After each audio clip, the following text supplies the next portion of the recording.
2024년 어느 날 NATO 본부 회의실에서 믿을 수 없는 일이 벌어졌습니다. 15년간 유럽 하늘을 지켜온 전설적인 여장군이 한국 전투기를 최우선 도입 대상으로 추천한 거였어요. 그 주인공은 바로 카트리네 브루크, NATO 항공전력 전략의 핵심 인물이었습니다. 한때 한국 무기 도입 보고서를 회의장에서 찢어버렸던 그 여자가 말이죠. 도대체 무슨 일이 있었던 걸까요? 10년 전 한국에서 굴욕을 당했던 그녀가 왜 180도 달라진 걸까요? 한국의 KF-21 보라매가 정말 그렇게 대단한 전투기였을까요? 유럽 최고의 군사 전문가도 무릎 꿇게 만든 그 비밀은 무엇이었을까요? 지금부터 들려드릴 이야기는 단순한 무기 도입 스토리가 아닙니다. 한 나라의 기술력이 세계를 어떻게 바꿔놓았는지, 그리고 편견이 어떻게 감동으로 변할 수 있는지를 보여주는 진짜 이야기입니다. 과연 K-방산이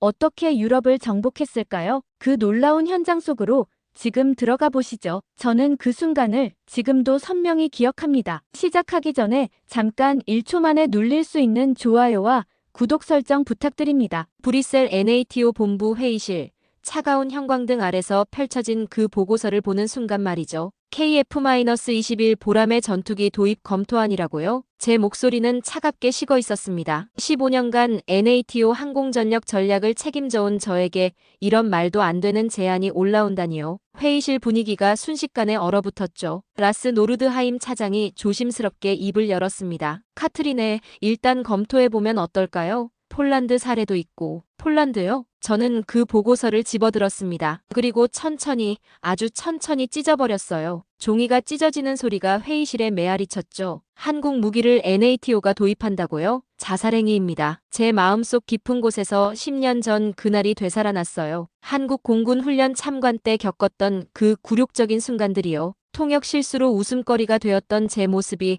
언론에 보도되던 날 밤.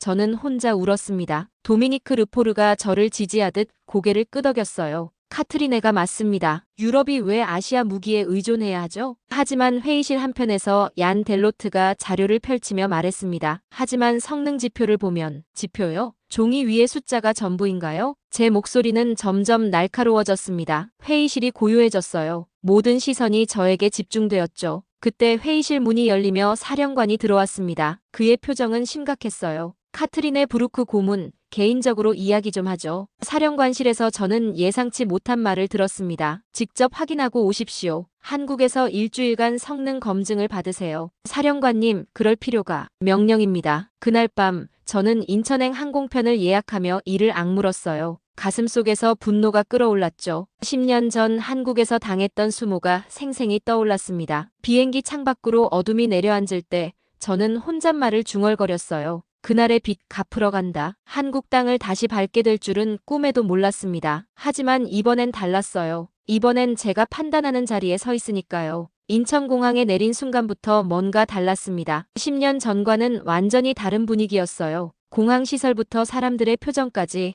모든 것이 한 단계 업그레이드된 느낌이었죠. 김현정 실장이 저희 일행을 맞이했습니다. 차분하면서도 당당한 모습이 인상적이었어요. 하지만 저는 여전히 마음을 열 생각이 없었습니다. 다음 날 아침 성남 공군기지 브리핑룸에서 첫 회의가 시작됐어요. 김현정 실장이 KF-21에 대해 설명하기 시작했죠. 보라매는 4.5세대 전투기로서 그때 도미니크가 비웃음을 터뜨렸습니다. 4.5세대요? 장난감 같은 걸로 우리를 속이려고 하나요? 회의실 분위기가 차가워졌어요. 하지만 김현정 실장은 전혀 흔들리지 않았습니다. 직접 보시죠. 말보다는 결과로 판단하시는 게 좋을 것 같습니다. 그녀의 목소리에는 자신감이 가득했어요. 저는 속으로 코웃음을 쳤죠. 10년 전처럼 또 허세를 부리는 거겠구나 싶었습니다. 오후 2시 활주로에서 실제 시연이 시작됐어요. 윤태민 소령이 조종석에 올랐습니다. 저는 팔짱을 끼고 서서 회의적인 눈으로 지켜봤죠. 엔진이 켜지는 순간 그 소음이 뭔가 달랐습니다. 더 깊고 더 강력한 울림이었어요. 활주로를 달리는 모습도 예상보다 훨씬 안정적이었죠. 그런데 이륙하는 순간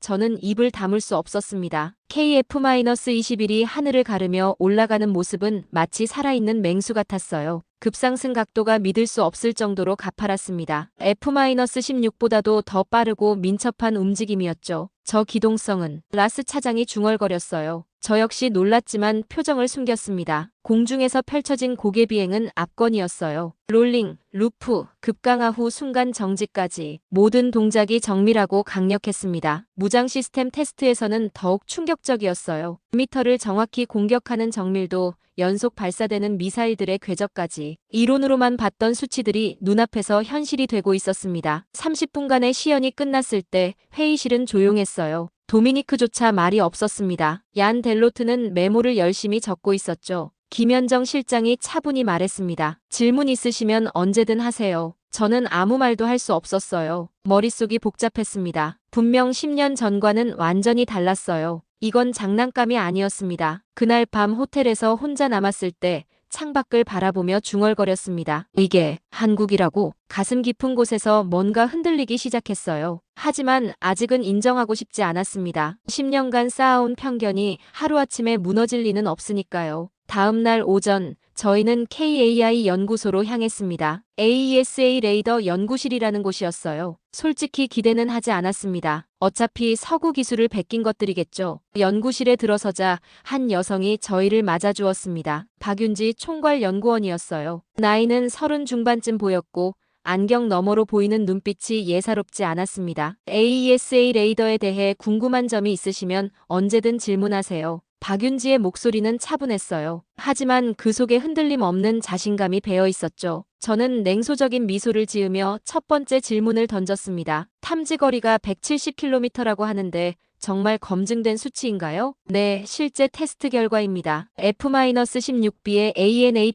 ANAPG-83과 거의 동일한 성능이에요. 박윤지는 서슴없이 대답했습니다. 저는 더 까다로운 질문을 이어갔죠. 동시 추적 가능한 목표 수는요? 그리고 재밍 대응 능력은 어느 정도죠? 동시 20개 목표 추적, 재밍 환경에서도 95% 이상의 성능 유지가 가능합니다. 그녀의 답변은 막힘이 없었어요. 마치 교과서를 외운 듯한 정확성이었습니다. 저는 점점 짜증이 났어요. 결국 서구 기술을 베낀 거 아닌가요? 독창적인 기술이라고 할 수 있을까요? 순간 연구실이 조용해졌습니다. 박윤지의 표정이 미묘하게 변했어요. 하지만 목소리는 여전히 차분했습니다. 우리는 베낀 게 아닙니다. 단 10년을 더 걸었을 뿐이죠. 10년을 더 걸었다는 게 무슨 뜻이죠? 서구는 70년대부터 레이더 기술을 발전시켜왔습니다. 우리는 2000년대부터 시작했어요. 하지만 그 격차를 단 20년 만에 따라잡았습니다. 박윤지는 컴퓨터 화면을 켜며 계속 설명했어요. 이게 우리만의 신호처리 알고리즘입니다. 기존 방식보다 30% 더 정확하죠. 화면에 나타난 코드와 그래프들이 복잡했어요. 하지만 그 속에서 뭔가 다른 접근법을 느낄 수 있었습니다. 소재부터 다르게 접근했어요. 질화갈륨 반도체를 이용한 송수신 모듈은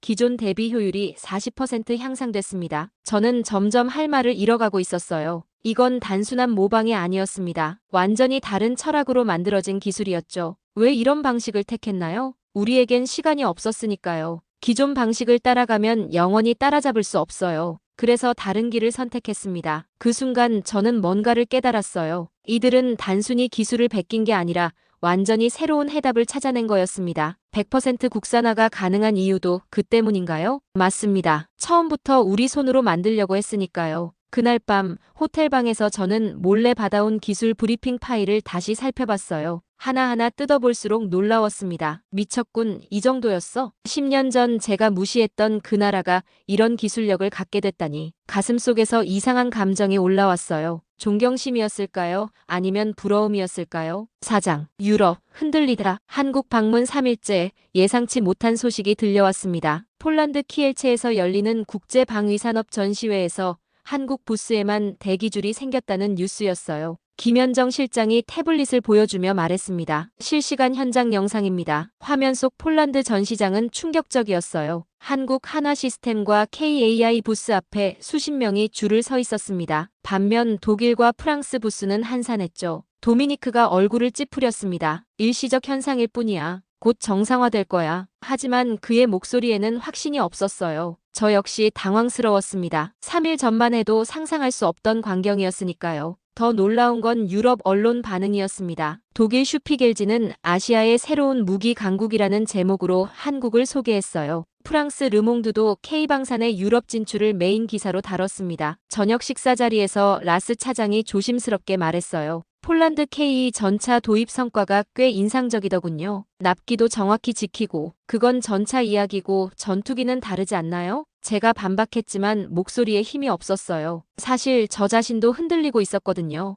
얀 델로트가 자료를 펼치며 폭탄 선언을 했습니다. 솔직히 말하면 KF-21이 우리 유로파이터보다 나은 점이 많습니다. 회의실이 조용해졌어요. 도미니크가 날카롭게 반응했습니다. 얀, 지금 뭔 소리를 하는 거야? 가격 대비 성능비를 보세요. 유로파이터 한 대 값으로 KF-21 두 대를 살 수 있어요. 그런데 성능은 90% 수준입니다. 얀의 분석은 냉정했어요. 숫자로만 보면 반박할 여지가 없었습니다. 90%면 충분하지 않나요? 우리가 상대할 적기들을 고려하면 말이죠. 저는 얀과 정면 충돌을 했습니다. 얀, 당신은 유럽인이에요. 왜 아시아 무기를 옹호하는 거죠? 저는 분석관입니다. 감정이 아닌 데이터로 판단해야죠. 그날 밤 호텔 로비에서 도미니크가 저를 따로 불렀어요. 그의 표정이 심상치 않았습니다. 카트린에 정신 차려. 넌 NATO의 핵심 인물이야. 이런 식으로 흔들리면 안 돼. 전 흔들리지 않아요. 그래. 그럼 내일 최종 보고서에서 명확한 입장을 밝혀. KF-21 반대 의견으로 말이야. 도미니크의 말에는 압박이 섞여 있었어요. 하지만 저는 더 이상 확신할 수 없었습니다. 방으로 돌아와 침대에 누워 천장을 바라봤어요. 머릿속이 복잡했습니다. 10년간 쌓아온 신념이 사흘 만에 흔들리고 있었거든요. 내가 틀렸던 걸까? 가슴속에서 이상한 감정이 올라왔어요. 두려움이었을까요? 아니면 기대감이었을까요? 한 가지 확실한 건 더 이상 예전의 저가 아니라는 거였습니다. 한국 방문 넷째 날.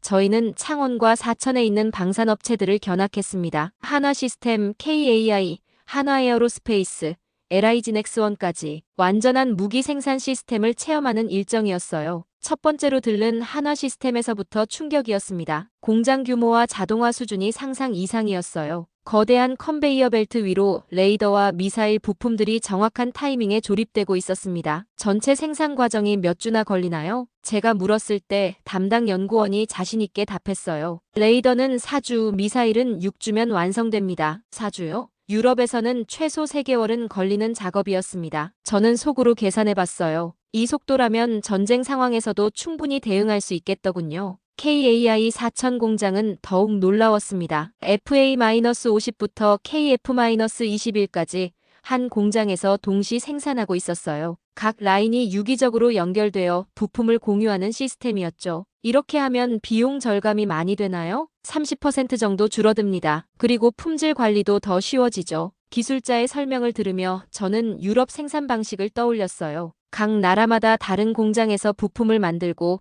최종 조립까지 몇 개월씩 걸리는 복잡한 과정 말입니다. 가장 인상적이었던 건 조종사 훈련 시스템이었어요. 가상현실 시뮬레이터부터 실제 비행 훈련까지 모든 과정이 체계적으로 연결되어 있었습니다. 조종사 한 명을 완전히 훈련시키는데 얼마나 걸리죠? 기존 경험이 있다면 3개월, 신규라면 6개월이면 충분합니다. 6개월요? 유럽에서는 1년 반은 걸리는 과정이었어요. 게다가 훈련생들이 더 안전하고 효율적으로 배우고 있었습니다. 도미니크가 비꼬듯 말했습니다. 빠르기만 하면 뭐해? 철학이 없잖아. 그런데 한화 연구원이 차분히 대답했어요. 저희 철학은 간단합니다. 빠르게, 정확하게, 그리고 사람을 배려하며 만드는 것이죠. 그 말을 듣는 순간 뭔가 가슴이 뭉클했어요. 단순해 보이지만 그 안에 깊은 의미가 담겨 있었습니다. 테스트 센터에서는 더욱 놀라운 광경을 봤습니다. 각종 무기들이 실제 환경과 똑같은 조건에서 시험받고 있었어요. 온도, 습도, 진동, 충격까지 모든 변수를 고려한 테스트였습니다. 이런 시설을 갖추는데 얼마나 투자했나요? 10년간 2조 원 정도 투자했습니다. 하지만 덕분에 불량률이 0.1% 이하로 떨어졌어요. 0.1%라니요. 유럽 평균인 2%보다 20배나 낮은 수치였습니다. 하루 종일 견학하며 저는 깨달았어요. 이들은 단순히 무기를 만드는 게 아니라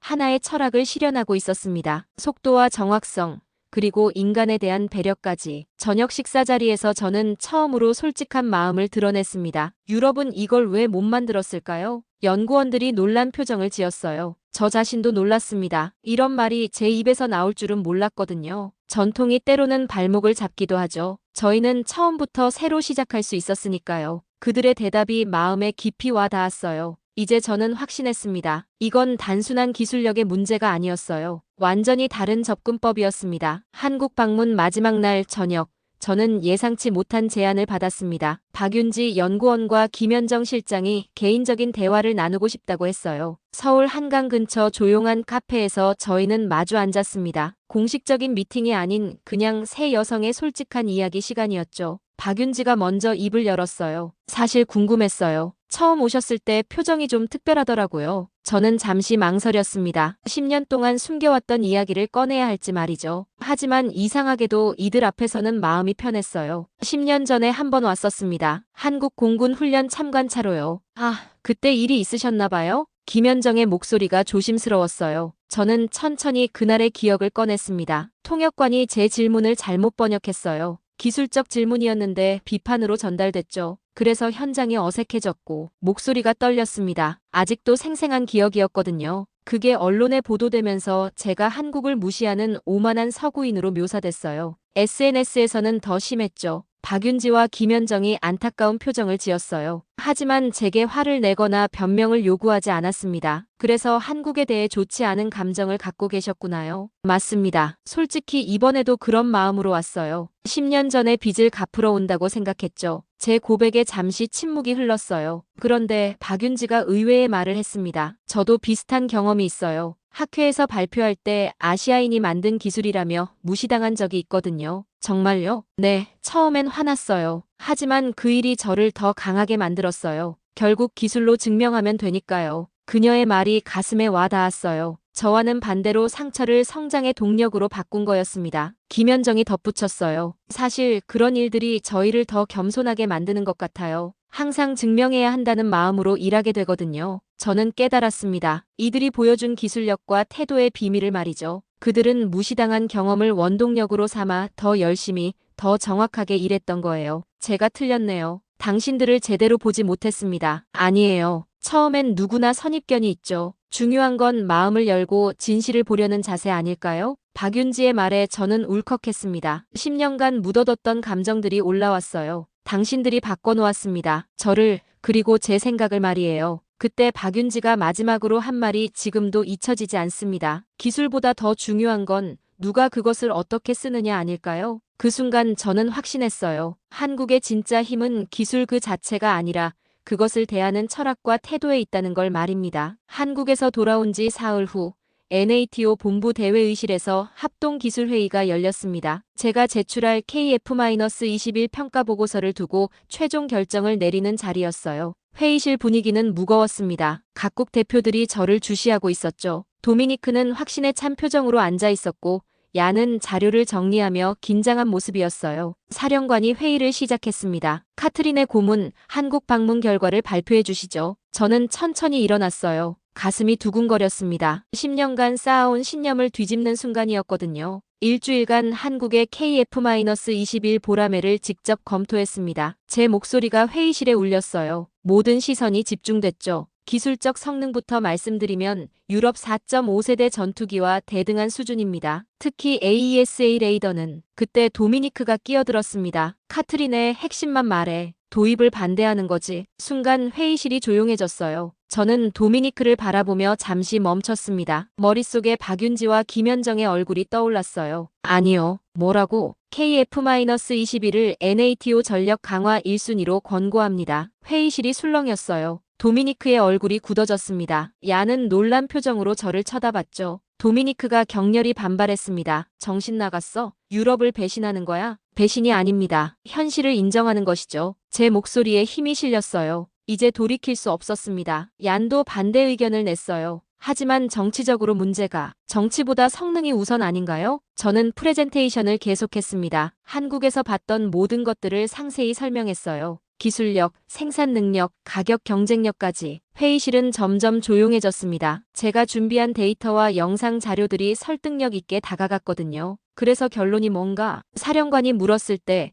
저는 확신에 찬 목소리로 답했습니다. 기술은 국적을 묻지 않습니다. 그 말이 회의실에 울려 퍼졌어요. 도미니크가 비웃듯 말했습니다. 감상적인 얘기 그만하고 현실을 보라고. 현실을 보는 건 저예요. 10년 후 하늘을 지배할 전투기가 어떤 건지 말입니다. 저는 마지막 슬라이드를 넘겼어요. KF-21의 비행 영상이 화면에 나타났습니다. 그 순간을 다시 보니 가슴이 뛰었어요. 이제 한국을 파트너로 대해야 합니다. 제 선언이 끝나자 회의실은 침묵에 빠졌습니다. 박수도 없었고 환호도 없었어요. 하지만 저는 후회하지 않았습니다. 사령관이 고개를 끄덕였습니다. 검토하겠습니다. 회의가 끝나고 복도에서 도미니크가 저를 붙잡았어요. 넌 끝났어, 카트리네. 하지만 저는 더 이상 두렵지 않았습니다. 진실을 말했으니까요. 그로부터 2개월 후 놀라운 소식이 들려왔습니다.